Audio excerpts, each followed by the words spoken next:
کوئی آپ سے لڑائی کرنے بھی آ جائے تو آپ نے کہنا ہے انی صائم، میں روزے سے ہوں، میں نہیں لڑ سکتا. جواباً لڑائی نہیں کرنی کسی بھی میڈیا سے، اور خاص طور پر سوشل میڈیا، کیونکہ کچھ لوگوں نے یہ کھیل بنایا ہوا ہے کہ وہ ایک کمنٹ کرتا ہے اور جواباً اس سے بڑی اس کے اوپر یلغار آتی ہے اور برے برے لفظ، اور بعض لوگ تو گالیاں دینا شروع ہو جاتے ہیں ایک دوسرے کو. تو ان سب چیزوں میں بہت ہی احتیاط کرنی ہے. اور اگر بھوک لگے تو کیا سوچنا ہے، پیاس لگے تو کیا سوچنا ہے، تھکاوٹ ہو جائے تو کیا سوچنا ہے. ایک دن ہم اپنے رب سے ملیں گے، ایک دن ہم باب الریان سے داخل ہوں گے اور بالکل سیراب ہو جائیں گے. یہ آج کی بھوک اور پیاس کا بدلہ ہوگا. اس لیے میں نے اس کا ذکر بھی نہیں کرنا کہ مجھے پیاس لگی ہے، میں نے ذکر بھی نہیں کرنا کہ مجھے بھوک لگی ہے. تو ہمیں خوب کوشش کرنی ہے اپنے نفس کے ساتھ، اپنے روزے کے ساتھ، اپنے اوقات کے ساتھ. اور ٹارگٹ کیا ہونا چاہیے کہ دل میں تقویٰ پیدا ہو جائے. اس کی علامت کیا ہوگی کہ آپ کے دل کے اندر ایک اطمینان آ جائے گا. ان نیک کاموں کی وجہ سے ایک سکون کی لہر دوڑ جائے گی. تو جب ہم ارادہ کریں گے، جب ہم طلب کریں گے، جب ہم کوشش کریں گے تو انشاءاللہ اللہ تعالیٰ ہمیں تقویٰ عطا بھی کریں گے، کیونکہ یہ اصل ٹارگٹ ہے اس مہینے میں اچیو کرنے کا. باقی سب تو ذرائع ہیں، چاہے وہ روزہ رکھنا ہے، چاہے وہ قرآن پڑھنا ہے، چاہے وہ ذکر کرنا ہے، چاہے وہ قیام اللیل ہے، چاہے وہ صدقہ خیرات ہے. یہ سارے ٹولز ہیں کچھ اچیو کرنے کے. اور وہ اچیومنٹ کیا ہونی چاہیے؟ تقویٰ. اور وہ تقویٰ کہاں ہے؟ دل میں. اور اپنے دل کو کون پہچانتا ہے؟ ہم خود. کہ اندر جھانک کے دیکھیں وہ پیدا ہو رہا ہے یا نہیں. یعنی پورا رمضان آپ نے اپنے اندر جھانکتے رہنا ہے، اپنا حساب کتاب کرتے رہنا ہے، تقویٰ آ رہا ہے یا نہیں. اور وہ آئے گا نا تو آپ کی زبان بھی درست ہوگی، آپ کے خیالات بھی درست ہوں گے، اور آپ کے اعمال بھی درست ہوں گے انشاءاللہ. اللہ تعالی ہمیں عمل کی توفیق عطا فرمائے، روزے کی، قیام کی، قرات کی، ذکر کی، صدقہ و خیرات کی. واللہ اعلم وصلی اللہ علی نبینا محمد. ڈاکٹر فرحت ہاشمی صاحبہ کے مستند بیانات سننے کے لیے ہمارے چینل قرآنک پلس کو سبسکرائب کریں. یہاں قرآن و حدیث کی روشنی میں حقیقی رہنمائی اور روحانی ترقی کے خزانے ملیں گے. ابھی جڑیں اور دین کو گہرائی سے سمجھیں. نحمدہ ونصلی علی رسولہ الکریم. اما بعد فاعوذ باللہ من الشیطان الرجیم. بسم اللہ الرحمن الرحیم. رب اشرح لی صدری ویسر لی امری واحلل عقدۃ من لسانی یفقہوا قولی. شہرکم مبارک وتقبل اللہ منا ومنکم صالح الاعمال. ونحمد اللہ علی بلوغ هذا الشہر الکریم ونسألہ سبحانہ ان یجعلہ خیرا وبرکۃ علینا وعلی عموم المسلمین. آپ کا یہ مہینہ بہت برکت والا مہینہ ہے، خیر و بھلائی سے بھرا ہوا مہینہ ہے. جتنی آپ چاہیں سمیٹ لیں. اللہ تعالی ہم سے اور آپ سے تمام نیک اعمال قبول فرمائے. ہم اللہ تعالیٰ کا شکر ادا کرتے ہیں اس افضل اور کرامت والے معزز مہینے کے آنے اور آ پہنچنے پر. اور ہم اللہ تعالیٰ سے دعا کرتے ہیں کہ اللہ تعالیٰ اس مہینے کو ہمارے لیے اور تمام مسلمانوں کے لیے بالعموم خیر و برکت والا بنا دے، ہر طرح کے شر سے محفوظ رکھے اور ہمیں زیادہ سے زیادہ عبادات کی توفیق عطا فرمائے. رمضان خیر و بھلائی کا موسم ہے اور یہ ہم پر اللہ تعالیٰ کا ایک احسان ہے جس پر ہم اللہ تعالیٰ کے بے حد شکر گزار ہیں، کیونکہ اس مہینے میں انسان کو نیکیوں کا زیادہ موقع ملتا ہے، نیکیوں کی طرف رجحان زیادہ ہوتا ہے، گناہ معاف کر دیے جاتے ہیں، انسان کو زیادہ سے زیادہ خیر کے کام کرنے کی توفیق ہوتی ہے. کان رسول اللہ صلی اللہ علیہ وسلم اجود الناس وکان اجود ما یکون فی رمضان حین یلقاہ جبریل. رسول اللہ صلی اللہ علیہ وسلم سب لوگوں سے زیادہ سخی دل والے تھے، اور خصوصاً رمضان میں جب آپ کی ملاقات جبریل امین سے ہوتی، یعنی جب آپ ان کے ساتھ قرآن کا دور کرتے تو آپ بہت سخاوت کرتے تھے. اور یہ سخاوت صرف مال کی نہیں بلکہ ہر طرح کی سخاوت، یعنی ہر نیکی کے کام میں کثرت. جتنا آپ رمضان سے پہلے کر رہے تھے اس سے زیادہ. ہم میں سے ہر شخص اپنا حساب لے، اپنے آپ کو خود دیکھے. رمضان سے پہلے میں کتنا قرآن پڑھتی تھی، اب رمضان میں مجھے کیا کرنا ہے. رمضان سے پہلے میں کتنے اذکار کرتی تھی، اب رمضان میں کتنا کرنا ہے. رمضان سے پہلے میری نمازوں کی کیفیت کیا تھی، اب رمضان میں کیا ہونی چاہیے. یعنی جتنے بھی نیکی کے اعمال ہیں ان تمام اعمال میں ہمیں اپنا جائزہ لے کر رمضان میں ان کے اندر کثرت کر دینی چاہیے. یعنی ہمارا رمضان اور غیر رمضان ایک جیسا نہ ہو. قرآن مجید میں اللہ تعالیٰ 3 طرح کے لوگوں کا ذکر کرتے ہیں. ثم اورثنا الکتاب الذین اصطفینا من عبادنا فمنهم ظالم لنفسه ومنهم مقتصد ومنهم سابق بالخیرات باذن اللہ. پھر ہم نے ان لوگوں کو اس کتاب کا وارث بنا دیا جنہیں ہم نے اپنے بندوں میں سے چن لیا.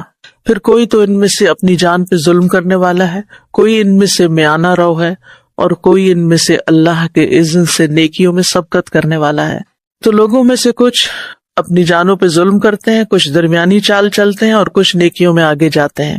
ہمیں دیکھنا ہے کہ ہم کہاں کھڑے ہیں، ان میں سے ہم کون ہے. کچھ لوگوں پر رمضان بڑا بھاری ہوتا ہے کیونکہ انہیں اس مہینے میں کھانے پینے سے، مباح کاموں سے رکنا ہوتا ہے، اور وہ لوگ دن گن رہے ہوتے ہیں، اس انتظار میں ہوتے ہیں کہ یہ مہینہ بس جلد گزر جائے تاکہ واپس وہ اپنے معمول پہ آ جائیں اور پھر گناہوں کو ویسے ہی کر سکے جیسے پہلے کرتے رہے ہیں. تو ایسے لوگ اپنی جان پر ظلم کرتے ہیں، جو نہ رمضان کا صحیح معنوں میں استقبال کرتے ہیں، نہ رمضان میں عام دنوں سے زیادہ عبادت کرتے ہیں، اور پھر انہیں رمضان کا شوق بھی نہیں ہوتا. بعض تو روزے بھی نہیں رکھتے، بعض تراویح نہیں پڑھتے، بعض اپنے گناہ نہیں چھوڑتے. تو ایسے لوگ اپنے جان پہ ظلم کر رہے ہیں کہ جو اس نیکیوں کے موسم بہار میں نیکیوں سے غافل ہیں. یعنی آج کل بہار کا موسم ہے نا، اتفاق کی بات ہے 2 بہاریں اکٹھی ہو گئی. تو بہار کے موسم میں درختوں کے رنگ، پھولوں کے رنگ، ہوا، فضا، پرندے، ہر چیز کے اندر ایک نئی لہر آ جاتی ہے، ایک زندگی دوڑ جاتی. تو اسی طرح رمضان بھی نیکیوں کا موسم بہار ہے، اس میں بھی ہمارے اندر ایک نئی ایمانی قوت کی لہر دوڑ جانی چاہیے. ایک نیکیوں کے لیے دوڑنے اور بھاگنے کا ایک ذریعہ ہے یہ مہینہ. تو بدقسمت ہے وہ جو اس سے بھی فائدہ نہ اٹھائیں. کچھ لوگ درمیانی قسم کے ہوتے ہیں جو عادتاً روزہ رکھتے ہیں، وہ مہینے کے آنے پہ بس راضی ہیں اور اس کے آنے سے غمگین نہیں، اور عادتاً اس طرح کہ جیسے ان کے باپ دادا روزہ رکھتے تھے وہ بھی اسی طریقے پر ان کے گھروں میں بس نماز روزہ چل رہا ہوتا ہے. نہ اس مہینے کے آنے سے وہ بہت خوش ہوتے ہیں اور نہ ہی غمگین ہوتے ہیں. تو یہ لوگ مقتصد ہوتے ہیں. ایسے لوگ رمضان کو بس ایک رسم کے طور پر لیتے ہیں، جیسے سالانہ رسمیں ہوتی ہیں نا، ایسے ہی رسم ہوتی ہے. ان کی باقی زندگی بدستور اپنے ڈھرے پہ چلتی رہتی ہے. جیسے وہ رمضان سے پہلے ہوتے ہیں ویسے ہی وہ رمضان آنے پہ ہوتے ہیں. بس وہ روزہ رکھ لیتے ہیں، زیادہ زیادہ تراویح پڑھ لیتے ہیں، لیکن باقی نیک کاموں کا انہیں کوئی شوق نہیں ہوتا. رمضان تو آ جاتا ہے لیکن وہ ان کی زندگیوں میں داخل نہیں ہوتا، وہ زندگی کا حصہ نہیں بنتا، وہ ان کے معمولات کا حصہ نہیں بنتا. روزہ رکھ کے نہ ان کے دل نرم پڑتے ہیں، نہ ان کے اندر اجز پیدا ہوتا ہے، اور نہ ہی جائز ناجائز کے درمیان تمیز کرنے کی کوئی حس بیدار ہوتی ہے. بس ان کے نزدیک روزہ کیا ہے، ایک خاص وقت سے لے کر ایک خاص وقت تک کھانا پینا چھوڑ دینا، اور وہ سمجھتے ہیں کہ بس اسی سے ہی ہمارا رب راضی ہو جائے گا کیونکہ ہم بھوکے رہے ہیں. تو یہ صرف ایک رسم بن گیا ہے ان کے ہاں. یعنی جیسے ایک رسم نہ کی تو دوسری کر لی، ایک رسم گزری تو دوسری، اور رمضان کی رسم گزرے گی تو شادیوں کی رسم شروع ہو جائے گی، پھر وہ بھرپور طریقے سے اس میں داخل ہو جائیں گے اور رمضان کہیں گم جائے گا. تیسری قسم کے لوگ نیکیوں کے شوقین ہوتے ہیں. سابقون بالخیرات باذن اللہ، اللہ کے اذن سے نیکیوں میں سبقت کرتے ہیں، آگے بڑھتے ہیں. تو ہم نے کیا کرنا ہے؟ عام دنوں کے مقابلے میں ان دنوں میں نیکیوں میں آگے بڑھنا ہے اور شوق کے ساتھ بڑھنا ہے. یہ وہ لوگ ہیں جو رمضان کے مہینے کے آنے سے پہلے انتظار کرتے ہیں، دن گنتے ہیں کتنے دن رہ گئے ہیں رمضان میں، کب آئے گا رمضان، آج چاند دکھائی دے گا یا کل دے گا، پتہ نہیں آج روزہ بنے گا یا کل بنے گا. اور وہ اس مہینے میں توبہ کی بھی تجدید کرتے ہیں، گناہوں کو بھی چھوڑتے ہیں، اور زیادہ سے زیادہ تقوی کے حصول کی کوشش کرتے ہیں، کیونکہ رمضان کا مہینہ ہے ہی اس لیے تاکہ ہم اس میں تقوی حاصل کر سکیں.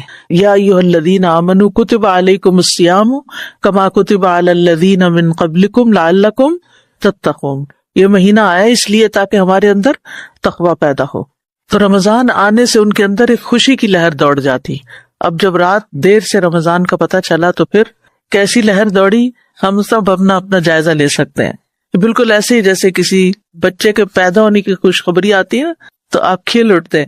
تو رمضان کا چاند پیدا ہو گیا، کہتے ہیں آج مون برتھ کا ڈے ہے، تو وہ یا اچانک کسی کو کوئی گفٹ ملے، کوئی مال ملے، کوئی خوشخبری ملے، تو ان کو یہ ہوتا ہے کہ چونکہ اس میں نیکیوں کا ثواب کئی گنا زیادہ ہوگا تو وہ خوش ہو جاتے ہیں. تو یاد رکھیے کہ روزہ اللہ سبحانہ تعالیٰ نے اس کی نسبت اپنی طرف کی ہے اور اس کا اجر بھی بہت بڑا بتایا ہے. لہٰذا یہ جو سابقون بالخیرات ہیں اس کے عظیم اجر کی وجہ سے یہ خوش ہوتے ہیں اور خود بھی خوش ہوتے ہیں اور دوسروں کو بھی اس کی مبارک دیتے ہیں. رسمی مبارک نہیں، اللہ کے واسطے کہیں سے اسٹیکر اٹھا کے سارے کانٹیکٹس پہ اسٹیکر مت بھیجیں. اگر کچھ لکھنا ہے تو اپنے ہاتھ سے تھوڑا سا لکھ دیں، ورنہ سب کے لیے دعا کر دیں اور جو آپ کی زندگی میں موجود ہیں بس ان کو مبارک دے دیں، کیونکہ یہ ایک ایسا رواج چل نکلا ہے جو بہت زیادہ وقت کے ضیاع کا باعث ہے. نمبر 1، آپ نیکی کا کوئی کام چھوڑیں گے تو تبھی وہ واٹس ایپ پر سارے کانٹیکٹس پر اسٹیکر پوسٹ کرتے جائیں گے. کچھ چھوڑیں گے تو پھر ہی کریں گے نا. تو آپ نے اپنا وقت ضائع کیا. اب میں صبح جب میں نے میسج کھولے تو 110 میسیجز تھے. اب آپ سوچیے میں اپنا لیکچر تیار کروں یا ان میسیجز کو رپلائی کروں، کیونکہ یہ بھی نہیں ہو سکتا کہ آپ میسج پڑھیں اور اس کے بعد پھر اس کو رپلائی نہ کریں. ایک اور دوسری مشکل یہ ہوتی ہے کہ جب لوگ سٹیکرز اور اس طرح کی چیزیں پوسٹ کر دیتے ہیں تو وہ کھلنے میں بھی دیر لگتی ہے، پہلے انتظار کرنا پڑتا ہے، اور بعض تو ویڈیو کی شکل میں ہوتے ہیں اور بعض ٹک ٹاک کے میسیجز ہوتے ہیں. یعنی اس قدر کوفت ہوتی ہے، اس قدر کہ میری طبیعت خراب ہونے لگتی ہے کہ میرا کتنا قیمتی وقت ضائع ہو رہا ہے.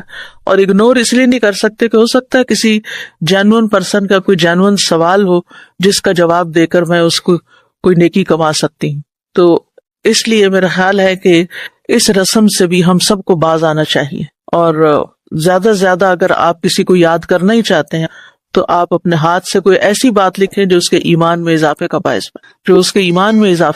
بنے، اس کو کوئی یاد دہانی ہو، اس کے لیے کوئی میسج ہو تاکہ وہ اپنی کوئی اصلاح کر سکے یا اپنے عمل میں اضافہ کر سکے.